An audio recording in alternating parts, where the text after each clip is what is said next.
Bonjour enseignante, bonjour enseignant. Bonjour les élèves. Grâce à une vidéo aujourd'hui, vous apprendrez quelques éléments de loi en lien avec l'utilisation des ressources Internet et des stratégies pour vous protéger des dangers Internet. Bonjour, je suis sergent détective Maya Allier. Je suis la superviseure de l'équipe cyber-enquête au service de police de la Ville de Montréal depuis sa création en septembre 2017. Donc, c'est une nouvelle équipe en son genre et notre mandat principal, c'est vraiment de supporter toutes les enquêtes au niveau de la Ville de Montréal au complet. On est en support aux enquêtes en ce qui a trait par tout ce qui transige sur Internet et les réseaux sociaux. Par exemple, nous sommes dans l'ère des jeux vidéo interactifs, des réseaux sociaux et de l'information en opulence qui sont mis sur les réseaux sociaux par les jeunes. Donc, dans mon quotidien, des dossiers de l'heure informatique où est-ce qu'un adulte se faisant passer pour un enfant de 14-15 ans qui essaie de leurrer un autre enfant, c'est vraiment chose courante. Un exemple concret, une jeune sur Instagram, elle a 12 ans, elle a un compte privé, mais elle a quand même beaucoup d'amis, la plupart ne sont pas vérifiés. Elle va accepter un abonné, un follower sur Instagram qui se fait passer pour un jeune de 14 ans de l'école voisine.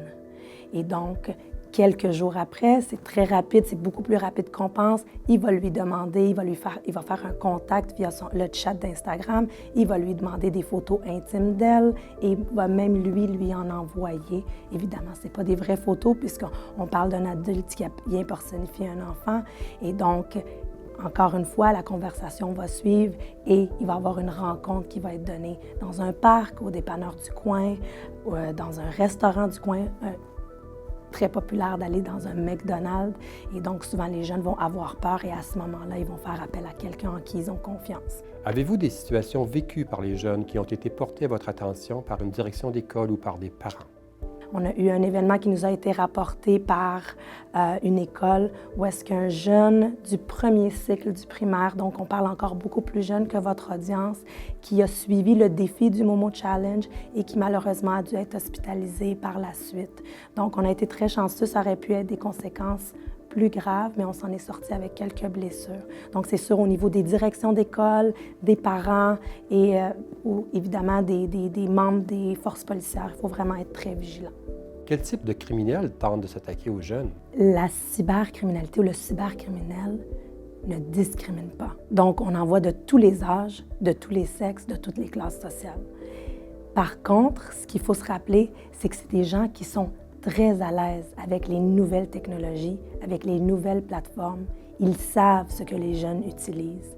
Donc, si je vous nomme les plateformes les plus populaires aujourd'hui, ça ne sert à rien parce qu'on est en mai 2019 et en septembre 2019, ça va tout être des nouvelles plateformes. Par contre, les cybercriminels, eux, ils les savent. Est-ce que vous avez des recommandations particulières, des conseils de prévention à faire aux filles et aux garçons pour qu'ils se protègent efficacement des dangers d'Internet? Donc, évidemment, j'ai beaucoup de conseils. Le message le plus important que je veux passer, c'est s'il vous plaît, dénoncez. Parlez-en et dénoncez. Ne restez pas là-dedans. Je vais encore le répéter, il y a toujours une solution. Il faut vraiment dénoncer. Les crimes qui passent par Internet et les réseaux sociaux se multiplient à une vitesse fulgurante. Donc, il faut que les jeunes soient vigilants, il faut que les jeunes soient sélectifs et qu'il faut que les jeunes aient confiance en quelqu'un pour pouvoir parler. Donc, on a beaucoup de prévention à faire à ce niveau-là. Au nom de tous les élèves du Québec et de la francophonie du Canada, je tiens à remercier sincèrement la détective Maya et la SPVM pour leur contribution significative à cette activité de formation.